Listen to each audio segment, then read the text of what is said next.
आइए जानते हैं गंगा नदी का रहस्य। अधिक जानकारी के लिए देखें यह वीडियो। गरीबदास साहिब जी को जब सचखंड लेकर गए तो वहां क्या देखा कि परमात्मा अन्य रूप में तेजों में शरीर में सिंहासन के ऊपर बैठे, सिर पे मुकुट है, ऊपर सफेद छत्र है, बहुत बड़ा गुम्बद है, सुंदर तेज पुंज का बना हुआ। जैसे ये पिल्लर खड़े हैं, ये पिल्लर लोहे के हैं, वो तेज पुंज के एक ही तत्व से बनता है सब कुछ। और बहुत तेजों में पृथ्वी है, सतलोक एक पृथ्वी है।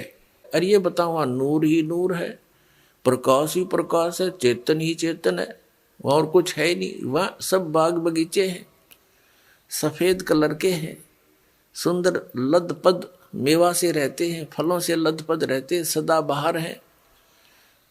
दूधों के सरोवर तालाब दरिया सागर भरे हुए हैं, वहाँ जल अमृत सरोवर भरे हुए हैं, वो कभी खराब नहीं होते। उसी का एक सैंपल यहाँ पर है, परमात्मा ने भेज रखा है। गंगा का जल जो है इस पृथ्वी पर है, गंगा जैसा जल नहीं। लेकिन ये आया कहाँ से है? जिसकी दिव्यदृष्टि ने काम किया, देखा कि शिव के लोक से गंगा आई। शिव के लोक में कहाँ से आई? विष्णु के लोक से आई। इससे आगे इनकी बुद्धि काम नहीं करती। विष्णु के लोक में कहाँ से आई? इस ज्योति निरंजन के पास एक ऐसा डैम है, बहुत बड़ा डैम है, जिसको जटा कुंडली डैम कहते हैं, वो सरोवर कहते हैं। और वहां कहाँ से आई? सतलोक से। सतलोक से गंगा का जो जल है, सतलोक का एक सैंपल है कि ऐसे पदार्थ हैं वहां कभी खराब नहीं होते। दूध भी ऐसा है, दही के भरे हुए वहां पर सब ऐसे सरोवर हैं, सब व्यवस्था उपलब्ध है वहां पर, तो वो खराब नहीं होते। जैसे इस यहाँ के लोक में और सब पदार्थ नाश हो जाते हैं, वो खराब हो जाते हैं, गंगा जल खराब नहीं होता। ये सतलोक से आया हुआ एक सैंपल है आपके लिए कि ऐसे पदार्थ हैं वहां पर जहां आपको वापस जाना है, जहां से आप आए हो। ये जो दास आपको बता रहा है, ये कोई लोक वेद नहीं, कोई डूम भाट के गीत नहीं, ये गॉड गिवन ज्ञान है। कबीर भगवान ने बताया है, वो स्वयं आकर ज्ञान दिया है। और आंखों देखा महापुरुषों ने देखकर फिर अपना बयान किया है सच्चाई को, वो ही आपके रूबरू दास कर रहा है। इसने कति ऐसा मान लेना, बिल्कुल फाइनल समझ लेना, इसमें अगरम मगरम की जगह में छोड़ रखना। जब आपके हृदय में ये बात दास की 100 सत्य हो जाएगी सिद्ध, फिर आपकी आत्मा यहाँ से कति हट जाएगी। और यहाँ से हटे बिना वहां जा नहीं सकते आप। दो नौकाओं पर पैर रख कर आदमी यात्रा नहीं कर सकता, बीच में पड़ा करे। तो जैसे जब तक आप यहाँ रहो, आराम से रहो अपने बच्चों में, भाइयों में, बहनों में, माता में, जो भी आपका परिवार है, रिश्तेदारी है, लेकिन भगत बना कर रखो उन सब ने। और वो भगत नहीं होंगे, आपकी आस्था रहेगी तो फिर आपको ये लटका लेंगे। तो बच्चों को भी नाम पर लगाओ। और फिर भी कोई नहीं मानता है, दुर्भाग्य है, तो डगमग ना होना। इस ज्ञान को आधार बना के आपको ये सोच लेना चाहिए कि आप तो यहाँ रहने ही नहीं हो, आपके बेटा है चाहे बेटी, कितने अच्छे हैं, पोता है पोती है, दोते हैं दोती है, या कोई कार कोठी है, तो आप तो यहाँ रह ही नहीं सकते। ये आपके हैं कैसे? जब तक आप इनके साथ हो, बिल्कुल प्यार से रखो। ये उस परम पिता के बालक हैं। जैसे एक नौकर रहता है, उसको ड्यूटी लगा दी जाती है धनी यानी मालिक के द्वारा कि मेरे बच्चों की देखभाल कर, और ये पैसा ले इनकी खर्चे का।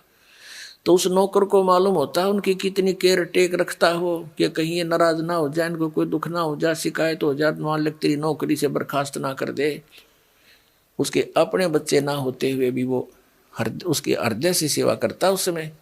लेकिन जब उसको नौकरी से निकाल दिया जाता है, उसमें उनकी ममता नहीं होती। उसको पहले ही पता था कि ये तेरे नहीं, ये मालिक के बच्चे हैं। ये आपकी जो भूल कद मिटेगी वो तो समय आप बताएगा, लेकिन ये मिटानी पड़ेगी आपने। ये बच्चे आपके नहीं हैं, ये शरीर आपका नहीं है। कहते काया तेरी है नहीं, ये माया कहाँ से हो? और हम यहाँ अपना जीवन नाश करते हैं, चोरी करके, डाके मार के, रिश्वत ले करके।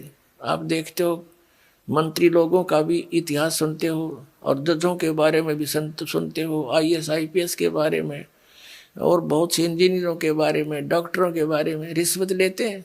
धिक्कार है उनके जीवन को, उनको ज्ञान नहीं है, इसलिए विष खा रहे हैं। जब ये ज्ञान होगा, जहर दिखाई देगा आपको। परमात्मा ने बताया कि तुमने उस दरगाह का मैल नहीं देखा और धर्मराज के तिल तिल का लेखा। तुमने वो स्थान देखा को ना जहां काउंट होता है, वहां छुपा नहीं सकते, वहां गवाह की आवश्यकता नहीं है। आप जो भी कर्म करते हो, आपके अंतःकरण में वो फिल्म की तरह गुप्त चित्र अंदर अंकित होते हैं, और इसकी एक कॉपी धर्मराज के दरबार में ऑटोमेटिक डेली चली जाती है। जब आप वहां जाओगे, आपकी RDX वहां तैयार पाओगी, और ला के कंप्यूटर में और आपको खड़ा कर देंगे सामने, अब देख तेरे कुक्रम और सुक्रम। वहां पूछने की, वहां ना करने की आवश्यकता कोई नहीं, इसने झूठ बोलने का समय ना मिल रहा है, अगमने ऐसा ना करे। वो तो करता दिखे फिल्म में, जो आदमी कर रहा है सारे काम, वो कैसे कहेगा हमने ना करे। नीची गर्दन कर लेता है। कहते तुमने उस दरगाह का मैल नहीं देखा और धर्मराज के तिल तिल का लेखा, एक एक तिल का। चिट्टी पायल बाजे पैर, साहेब सुनता है सब लहर। यदि हम सोच भी गलत करते हैं किसी के बारे में, वो भी अंकित होती है। हम सोच भी अच्छी बनाते हैं, भला करने की ना कर सकते हैं, दान करने की सोच करते हैं, नहीं कर पाते हैं, उसकी भी राहत आपको मिलती है, वो भी गुड अकाउंट में होता है। और करना तो पड़ेगा ही पड़ेगा, लेकिन सोच अच्छी है वो भी अच्छा अकाउंट है। और सोच बुरी रखते हो, किसी के बुरा करना चाहते हो, तो वह भी लिखी पाओगी आपकी। तो परमात्मा कहते तुम इसलिए यहाँ गलती करके फंसे रहते हो, तुमने उस परमात्मा के न्याय स्थल को देखा नहीं है, जहां पर एक एक नए पैसे का अकाउंट आपने पूरा करना पड़ेगा। जो किसी का बुरा किया है, किसी का लिया है, दिया है, वह पूरा करना पड़ेगा तुमने। तो उसके लिए अब हम आपको एक परंपरा बताते हैं। ये ना समझना कि ये नियम सख्त हैं, ये बहुत आसान नियम बना दिए आपके। किसी से पैसे लेते हो, फिर उसका देना पड़ेगा, ये कोई बालकों का खेल है। जैसे कोई रिश्वत लेता है या किसी और 2 नंबर से बकवाद करके किसी से ठग लेता है, वो पैसे उसने देने पड़ेंगे। इसमें ना किसी और जन्म में वो दामाद बन के ले जाएगा और खुश होकर देने पड़ेंगे, और कई गुना हो जाएंगे तब तक।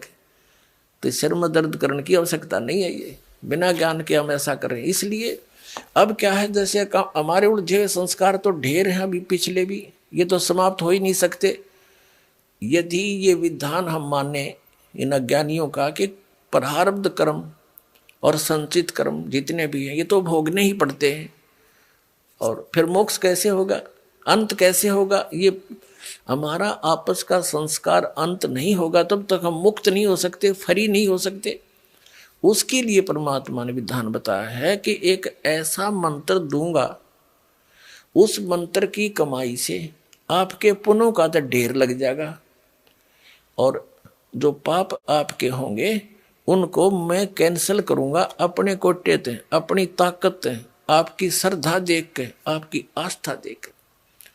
कहते हैं जब ही सतनाम हृदय धरो, भयो पाप को नाश, और जैसे चिंगारी अग्नि की भाई पड़े पुराने घास। तो 1000 टन सूखा घास पड़ा हो और उसमें एक माचिस की सीख जला कर लगा दे, सारे को फूंक करके ढेर बना देगी, राख बना देगी, और चलेगी तेज हवा, उसको उठाकर कहीं की कहीं फेंक का होगी, फील्ड क्लियर हो जाएगा।